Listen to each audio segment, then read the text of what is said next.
The Steam Deck is an amazing device that has truly revolutionized the portable gaming space, and it has been one of my favorite devices that I've ever used, allowing for a degree of flexibility haven't ever been seen before in this portable gaming space. We've had people try in the past, but it either was too expensive or didn't offer enough performance, or it was too much of a gamble for the company to even make in the first place.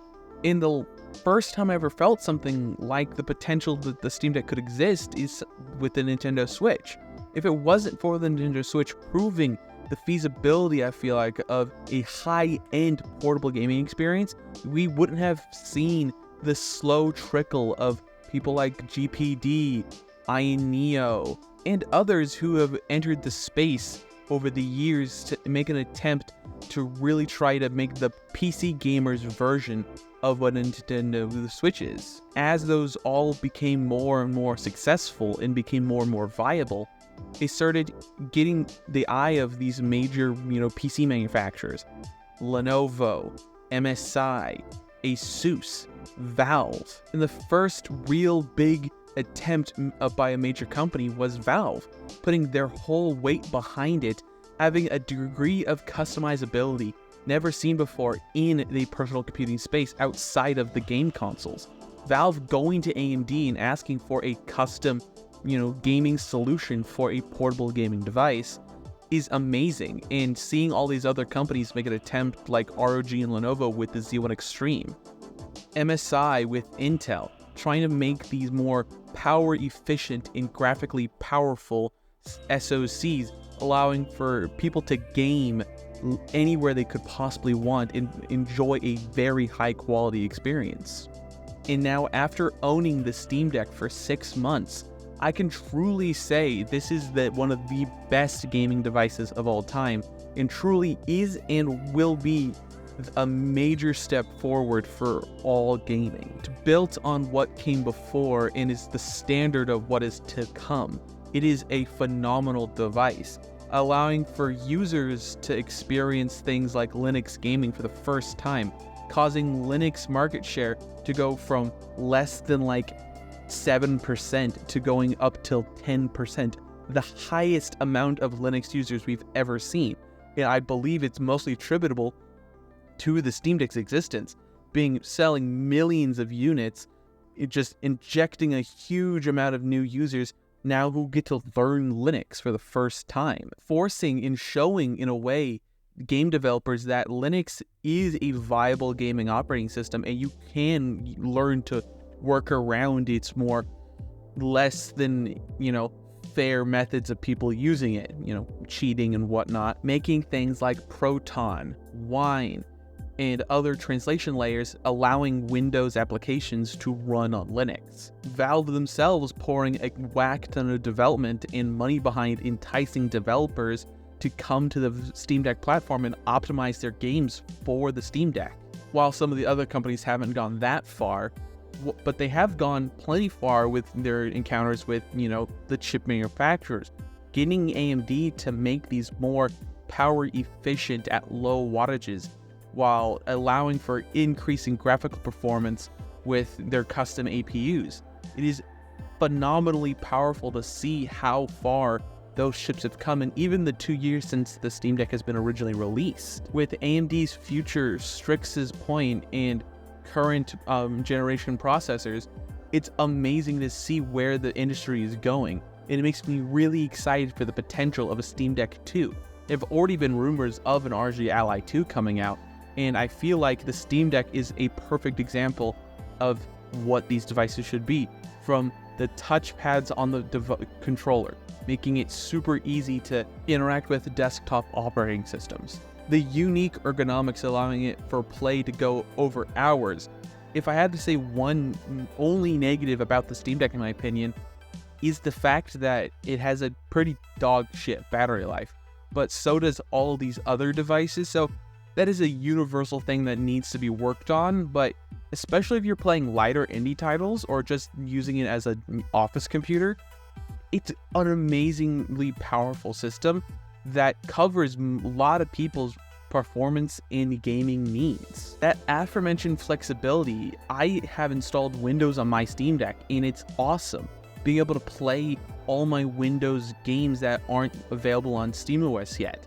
Playing Destiny 2, playing games from other launchers, like the Epic Games Store, is so much easier when you're in Windows comparatively to SteamOS. Hopefully one day these game launchers will come to Linux in some sort of official capacity, because yes, there's the stuff like the Brave launcher and whatnot, but getting those to work in SteamOS is less than easy. I've really enjoyed in these last 6 months of taking the Steam Deck with me functionally everywhere I go. I've taken it on multiple road trips, taking it to other people's houses, being able to take it to LAN parties and be able to set things up really quickly and having a very easy and portable setup. It allows for just such ease of use, especially when it comes to things like I mentioned in LAN parties.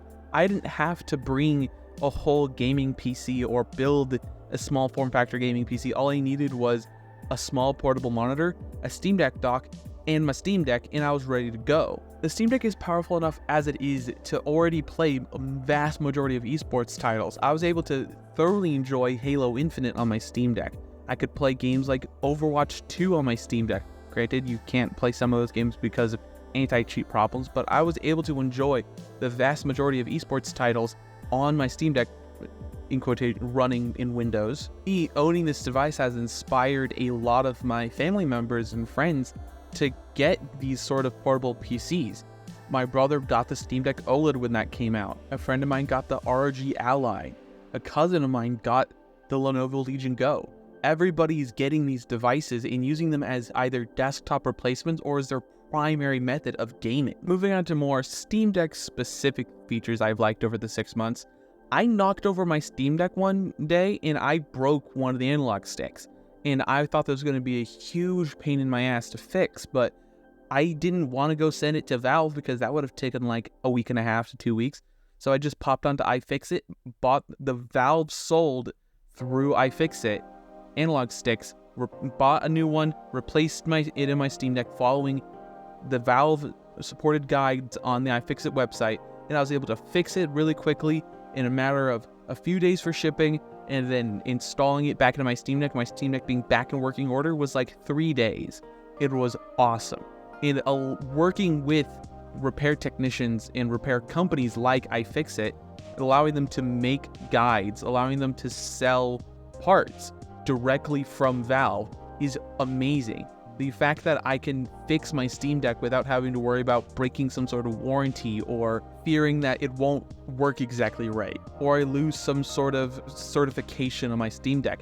It's amazing that Steam has allowed people to actually fix their devices for once. I used to fix a lot of mobile phones, and some of the problems you might encounter are like if you replace the screen in an iPhone, you lose the function of Touch ID, or you can no longer use Face ID. But Valve deciding to work with these repair companies, allowing you to get your device fixed or fixing it yourself, a much easier process than really any other tech company, even amongst the other manufacturers of these portable gaming devices. Since my last sort of thoughts I mentioned on the Steam Deck, it's gotten even cheaper. You could get the original 64GB LCD model Steam Deck for $350. That's the one I originally purchased, and I replaced those 64GB of storage with 256GB of SSD storage, which I had purchased off of Amazon for like $6. Granted, I bought used refurbished storage, so probably not something I recommend you doing, but you could find a fairly decent high-quality SSD brand new for that capacity for like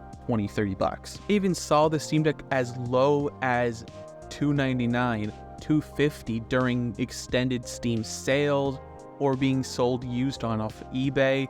Like, there's many ways to get this device for even cheaper than it already has become. The Steam Deck is a proper competitor to something like the Switch, a truly new and fourth option in the console wars. Though I don't see Valve actually trying to take that sort of a market position, but it is nice to think about having a new fourth option, especially ever since Sega sort of killed itself.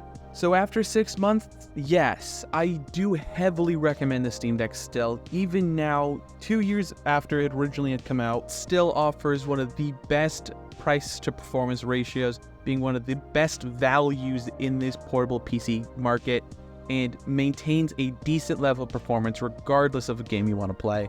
And for that reason, I still give it a glowing like 5 stars, which is something I never gave before. But I highly recommend this device, and I'll leave a link down below if you are interested in picking one up. I love this device, and I highly recommend it.